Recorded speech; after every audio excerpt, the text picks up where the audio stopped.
Hello friends, welcome back to my channel Nirmala fashion world. स्वागत है आप सबका। आई होप आप सब लोग अच्छे होंगे, स्वस्थ होंगे, खुश होंगे, मस्त होंगे। तो फ्रेंड्स, आज मैं आपके साथ 32 चेस्ट साइज कटोरी ब्लाउज की कटिंग और स्टिचिंग शेयर कर रही हूँ। आई होप ये वीडियो आपको अच्छा लगे।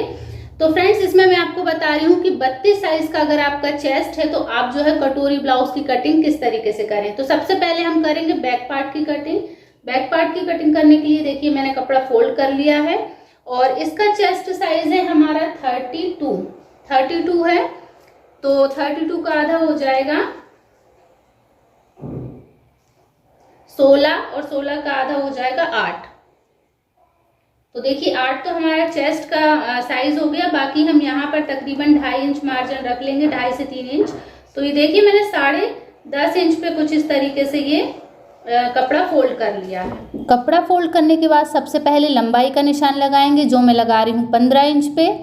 और उसके बाद सीधी लाइन खींच लेंगे हम इस तरीके से। उसके बाद यहाँ पर लगाएंगे गले के निशान को। तो यहाँ मैं लगा रही हूँ 2.5 इंच का निशान गले के लिए। और यहाँ पर लगाएंगे हमारे आर्म होल के लिए, तो मैं लगा रही हूँ 5 इंच पे, जो शोल्डर के निशान है।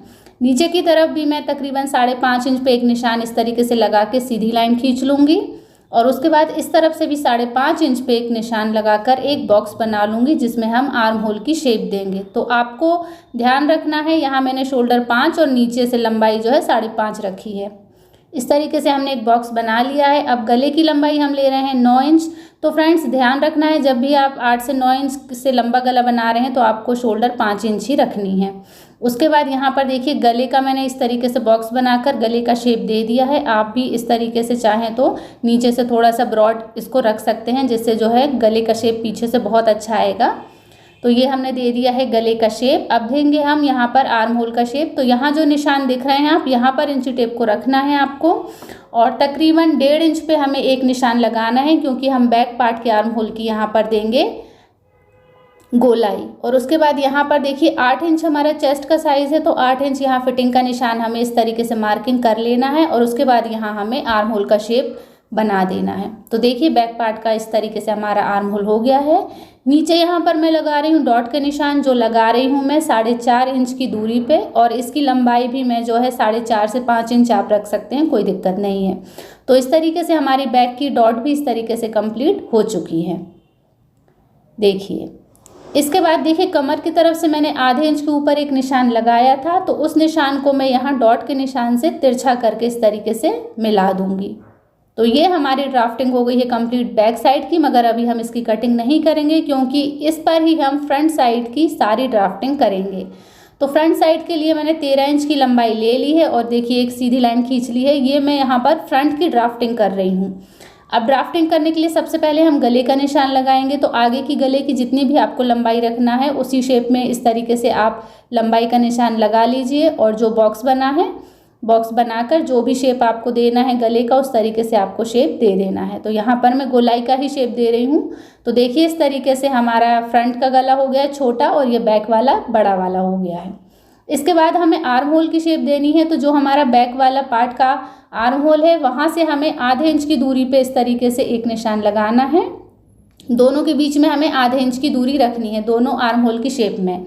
और उसके बाद यहाँ से हम सेम इसी तरीके से शेप दे देंगे। ये हमारे फ्रंट पार्ट का शेप हो जाएगा। देखिए तो दोनों पार्ट के शेप हमारे हो गए हैं। यहाँ पर कटोरी में रख रही हूँ तकरीबन 6 इंच की। तो 6 इंच की तैयार कटोरी का निशान लगा लिया है। बीच में जो भी सेंटर हमारा आया उसमें 1 इंच का हमने डॉट इस तरीके से बना लिया है। अब ऊपर हमें यहाँ रखना है इंची टेप और 5.5 इंच की दूरी पर एक निशान लगा लेना है। तो ये देखिए निशान लगा लिया है। उसके बाद हम रखेंगे आर्म होल। जो हमारे फ्रंट का आर्म होल है उस पर आपको इंची टेप रखना है और तकरीबन 2.5 से 3 इंच की दूरी पे एक निशान और लगाना है। तो ये मैंने 2.5 इंच पे लगाया है। उसके बाद तीनों निशानों को हमें हल्का सा गोलाई शेप देते हुए मिला देना है। तो बस इतना छोटा सा काम है, बहुत ही आसान तरीका मैंने आपको बताया है कटोरी की ब्लाउज़ की कटिंग करने का। इसी तरीके से आप किसी भी साइज़ की कटोरी ब्लाउज़ की कटिंग कर सकते हैं। और यहाँ पर देखिए कटोरी को हमने थोड़ा सा आधे इंच ऊपर इस तरीके से निशान लगाकर गोलाई शेप भी दे देना है, जिससे हमारे जो बेल्ट का है वो भी अच्छे से इसमें ड्राफ्टिंग हो चुकी है। तो देख रहे हैं सारी ड्राफ्टिंग कितनी आसान तरीके से झटपट हमने कर ली है। और अभी हम सिर्फ बैक पार्ट की कटिंग करेंगे। तो बैक पार्ट की कटिंग हमने इसलिए कर ली है ताकि हम इनको अच्छे से कपड़े पर जमा कर इनकी ड्राफ्टिंग, जो हमने फ्रंट पार्ट की ड्राफ्टिंग की है, उन्हें अच्छे से हम इस कपड़े पर बना सकें। तो देखिए ये जो बचा कपड़ा है इससे मैं आस्तीन की कटिंग करूंगी और बाकी इस कपड़े से पूरे फ्रंट पार्ट की कटिंग हम कर लेंगे। तो अगर आपके पास कम कपड़ा है तो इस तरीके से आप कटिंग को ज़रूर ट्राई कीजिएगा, बहुत आसानी से आपकी कटिंग हो जाएगी। तो देखिए कटोरी हम हमेशा ओरेब साइड के जो हमारा कपड़ा होता है वहाँ पर करते हैं। तो इस तरीके से सेट करके रख लेना है ड्राफ्टिंग को, और जो पहले हमारी कटोरी का शेप है सेम उस कटोरी के शेप को आपको सबसे पहले बना लेना है।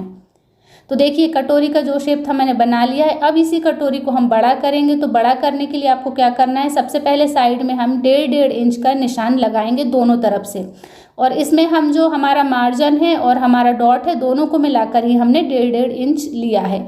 1 इंच की हम डॉट लगाएंगे और आधे इंच का जो है हमारा तकरीबन सिलाई में चला जाएगा। इस तरीके से हमने दोनों तरफ 1.5 इंच पर निशान लगा लिया है, कुछ इस तरीके से। उसके बाद हम अब कटोरी की जो लंबाई है उसको बढ़ाएंगे नीचे से। तो ये भी हम तकरीबन 1.5 से 2 इंच बढ़ा सकते हैं। 32 साइज़ है तो 1.5 इंच ही हम रखेंगे, इससे ज़्यादा हो तो आप 2 इंच भी ले सकते हैं। तो यहाँ पर देखिए मैंने तकरीबन 1.5 इंच पर एक निशान और लगा दिया इस तरीके से, और यहाँ पर हम एक लाइन खींच देंगे जिससे हमारी कटोरी देखिए लंबी हो गई है इस तरीके से। अब ये जो हमारे डॉट का निशान है इसको भी हम लंबा कर देंगे तो डॉट का निशान भी हमारा बड़ा हो जाएगा। डॉट का निशान आपको ध्यान रखना है कटोरी के सेंटर में बनाना है। उसके बाद 1-1 इंच की हम दोनों तरफ डॉट के निशान बना देंगे।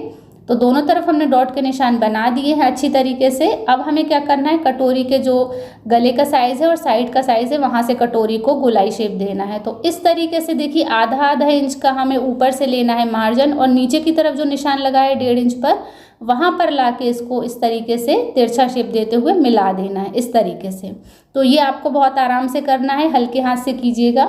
और यहाँ जो हमारे गले का साइड है वहाँ से आधे इंच का हमें मार्जिन लेते हुए जहाँ हमारे निशान लगे वहाँ पर हमें मिला देना है।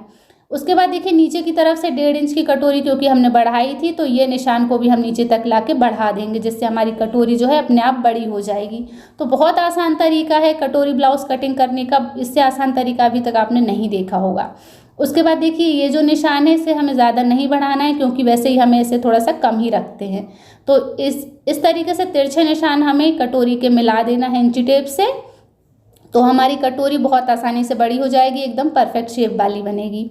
अब चाहें तो आप इसको नीचे से हल्का सा गोलाई शेप देते हुए और परफेक्ट शेप दे सकते हैं, जिससे स्टिचिंग करने के बाद एकदम परफेक्ट फिटिंग की ये कटोरी हमारी बन जाएगी। तो देखिए सारी ड्राफ्टिंग हमारी कटोरी की कंप्लीट हो चुकी है, लेकिन अभी हम कट नहीं करेंगे। सबसे पहले हम इसी कपड़े पर जो हमारे आगे के पार्ट हैं उनको रख कर देख लेंगे कि ये कपड़े पर अच्छी तरीके से आ जाएंगे या नहीं। तो ये बहुत अच्छे से आ रहे हैं और इनके भी हम निशान इन पर उठा लेंगे। जो भी हमने ड्राफ्टिंग की थी आगे के पार्ट की उनको अच्छे से चौक से हम इस तरीके से उठा लेंगे। तो देखिए दोनों हमारे इसमें जो पार्ट हैं कटोरी और आगे के पार्ट दोनों बहुत अच्छे से आ गए हैं। तो अब हम हमारी कटोरी की जो कटिंग है उसको कंप्लीट कर लेंगे। तो देखिए कटोरी की कटिंग हमारी हो गई है और हमारा जो साइड के फ्रंट पार्ट है उनको भी हम अच्छे से कटिंग कर लेंगे। इनमें हम जो है कटोरी को जॉइंट करेंगे। तो दोनों देखिए कितने कम कपड़े में हमारे दोनों जो है पार्ट अच्छे से निकल आए हैं, एकदम परफेक्ट फिटिंग वाले। तो इस तरीके से आप इस टेक्निक को ज़रूर ट्राई कीजिएगा। तो देखिए अब हमारी जो है सारी ड्राफ्टिंग और कटिंग हो चुकी है आगे के पार्ट की। तो हमारा जो बैक का पार्ट है उसको भी हम अच्छे से कटिंग कर लेंगे। इस तरीके से अगर आप कटिंग करेंगे तो कम से कम कपड़े में आप बहुत अच्छा ब्लाउज बना सकते हैं। बाद में जो है हम जो हमारी पट्टियां हैं कमर की उनको भी हम अच्छे से कटिंग कर लेंगे। और यहाँ पर जो हमारा कपड़ा बचा था उस पर मैं कर रही हूँ आस्तीन की कटिंग। तो आस्तीन की कटिंग स्टिचिंग सारी मेरे चैनल पर हैं, आप वहाँ से जाकर उन्हें वॉच कर सकते हैं। तो अस्तर की सारी कटिंग हमारी हो चुकी है। अब अस्तर को हम कपड़े पर रखकर थोड़ा थोड़ा एक्स्ट्रा कपड़ा लेते हुए हम इसकी भी कटिंग कर लेंगे कपड़े के साथ। तो ध्यान रखना है आपको अस्तर की जो हमारी कटिंग हुई है कपड़े की कटिंग करते समय उन कपड़े को आपको थोड़ा एक्स्ट्रा ही रखना है, क्योंकि बाद में जब हम कपड़ा और अस्तर को ज्वाइंट करते हैं तो उसके बाद फिनिशिंग कट करते हैं तो जो भी हमारा एक्स्ट्रा कपड़ा होता है वो निकल जाता है। तो ध्यान रखिएगा कि कपड़े को आपको थोड़ा थोड़ा एक्स्ट्रा ही कट करना है, क्योंकि जब आप इसमें सिलाई लगाएंगे इन दोनों को जॉइंट करने के लिए तो जो भी एक्स्ट्रा फैब्रिक होगा वो बाद में हम कटिंग करके निकाल सकते हैं। लेकिन अगर पहले ही आप एकदम नाप तोल के कट कर देंगे और अगर आपको कहीं बड़ा छोटा करने की ज़रूरत पड़ेगी तो आपके पास कपड़ा अवेलेबल नहीं रहेगा। तो कटिंग करते समय इन छोटी छोटी चीज़ों का आपको ज़रूर ध्यान रखना है। इसी तरीके से हम पूरे ब्लाउज़ की कटिंग कर लेंगे। हमारे इसी कपड़े में से, इतने छोटे से कपड़े में सारी कटिंग हो गई है। तो फ्रेंड्स, अच्छा लगा हो तो निर्मला